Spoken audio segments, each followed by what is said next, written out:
December is supposed to be the quiet month, the soft landing, the warm lights, the early nights, the time when the NBA settles into its rhythm and everybody catches their breath, even just for a moment.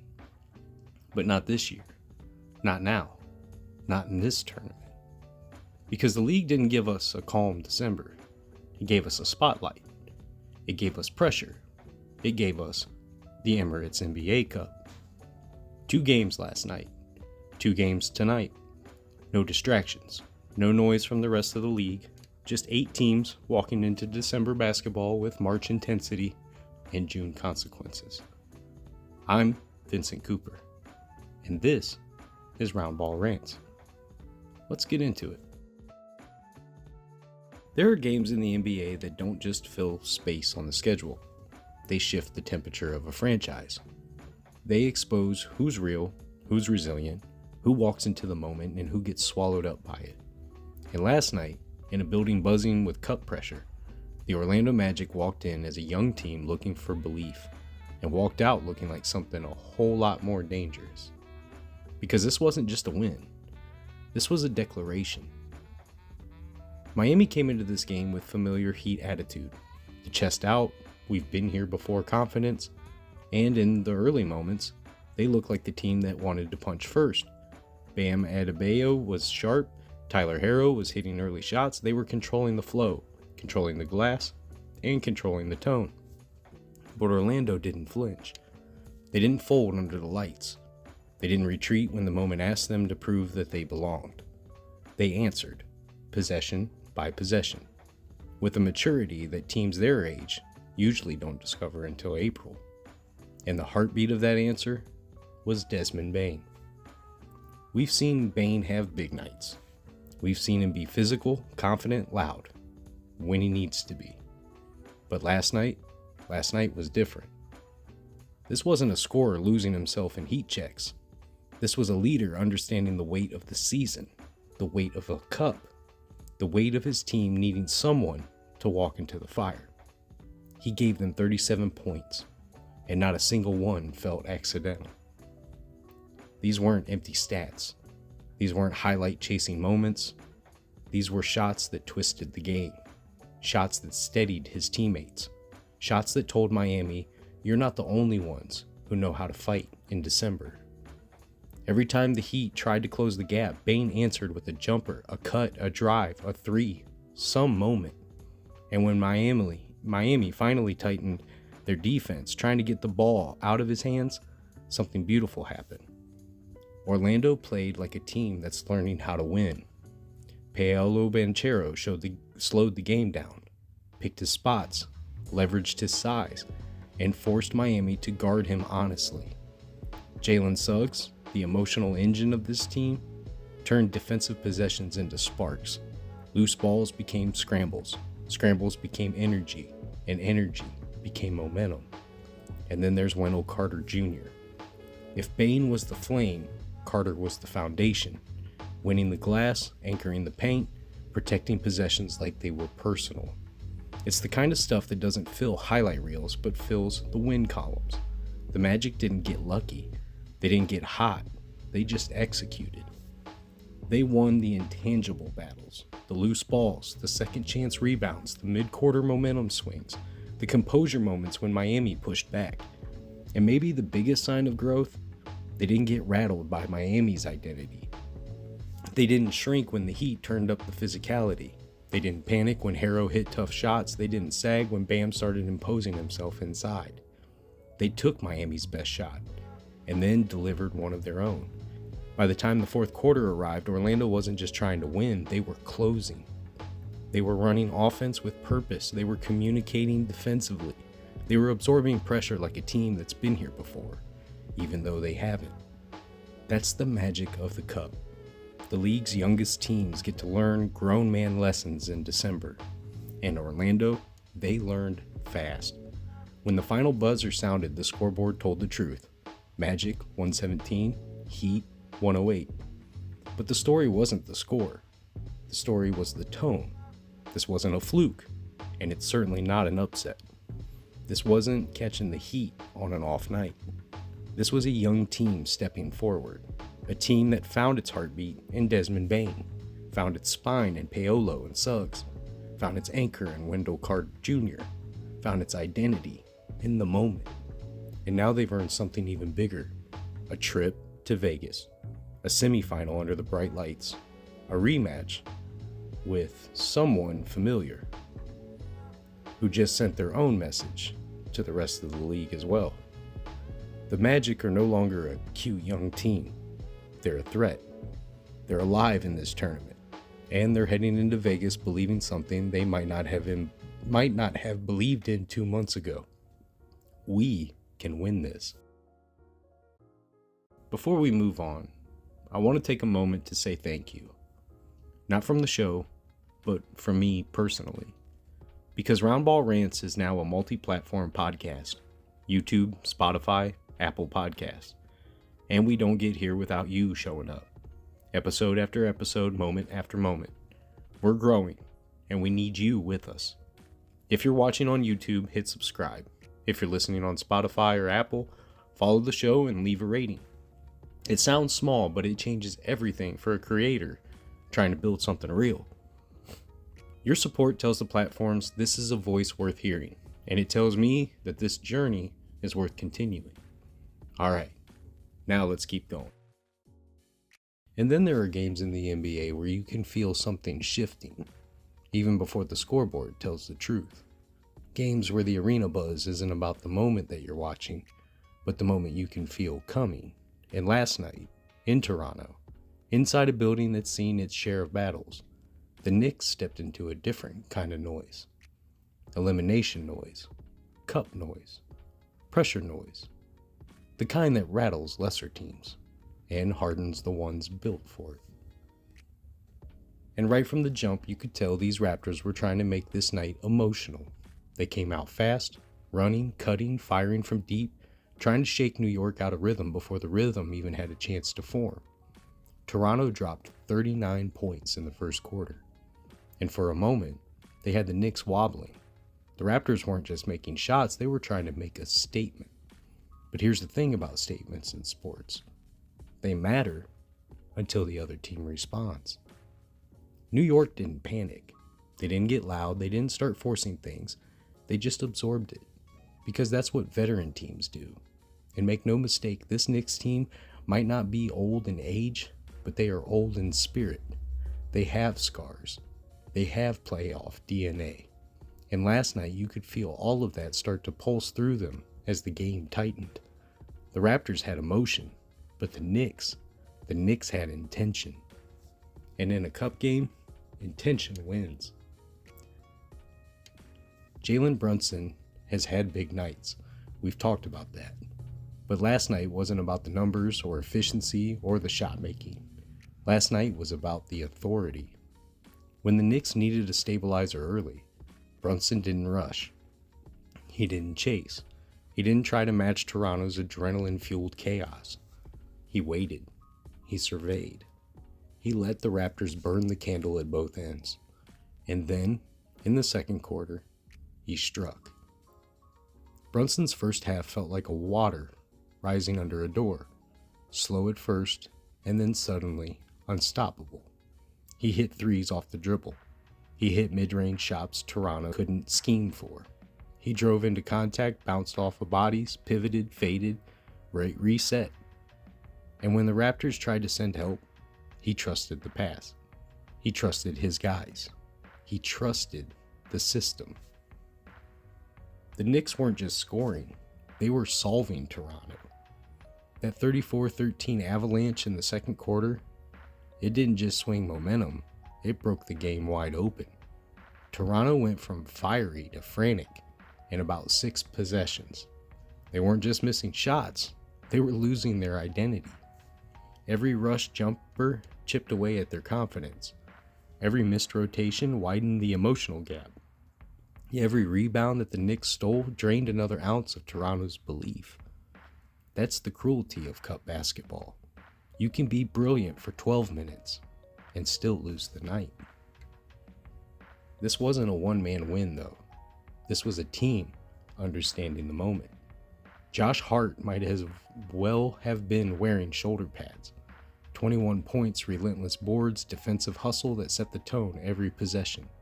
And Karl Anthony Towns, back from the tightness, didn't try to dominate, he tried to anchor.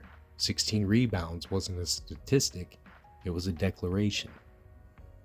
And Mikal Bridges hit shots with poise, and OG Anunoby played with discipline against his former team. The bench gave oxygen where the starters needed it. Every Knick contributed something real. There was no empty calories in this win. And Toronto didn't quit, give them that. Brandon Ingram went for 31 and tried everything to drag his team into the fight.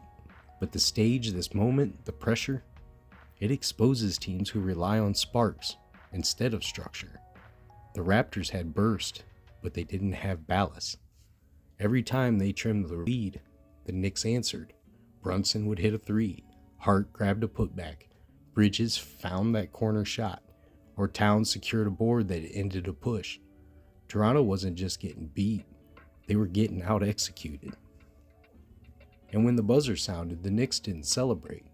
They didn't jump around, they didn't act like they climbed the mountain. They walked off like a team that expected to be here. Because that's the dangerous thing about this Knicks group. They're not winning because they're hot, they're winning because they're ready. Ready for the pressure, ready for the adjustments. They're ready for the cup. And now, they're going to Vegas. They're heading to the semifinals, and they're carrying that belief with them. This wasn't dominance. This wasn't luck. This wasn't collapse. This was a message. We're here, we belong, and we're not done yet. Before we preview the Knicks Magic, a quick shout out to the team that keeps Round Ball Rants running during these late night cup games. Dubby. No sugar, no crash, clean energy. And honestly, when you're recording through December and trying to keep up with knockout basketball, that matters. If you want to try it, head to dubby.gg and use promo code RoundBallRants at checkout. It helps the show, it supports the grind, and it keeps the energy right when the schedule gets heavy. Alright, Knicks versus Magic. Let's talk the semifinals. There's something about rematches in sports.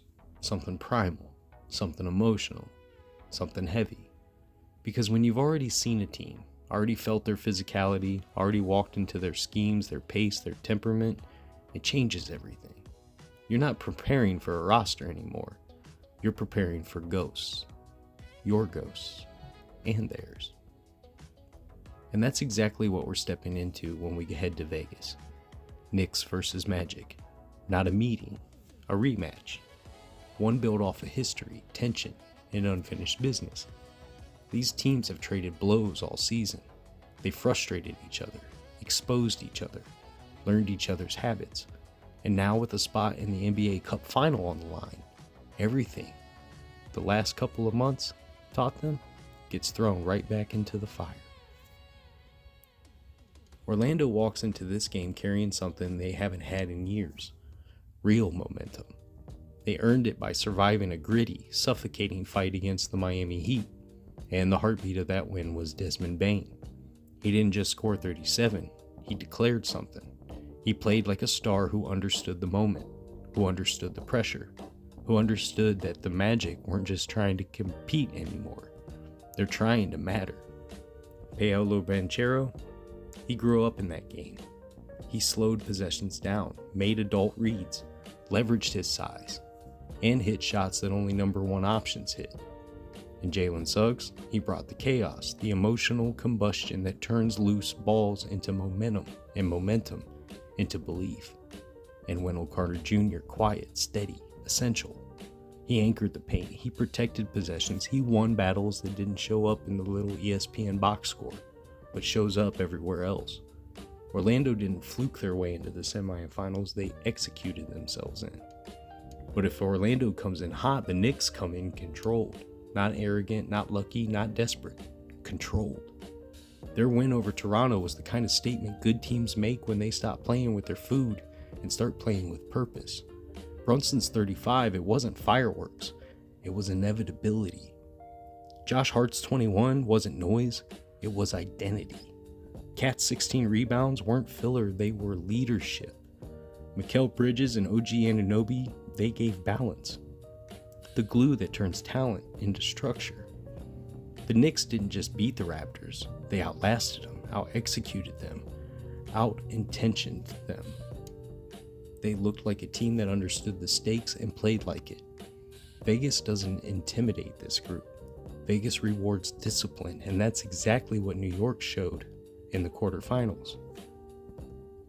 This semifinal isn't going to be about who's hotter. It's going to be about who bends first.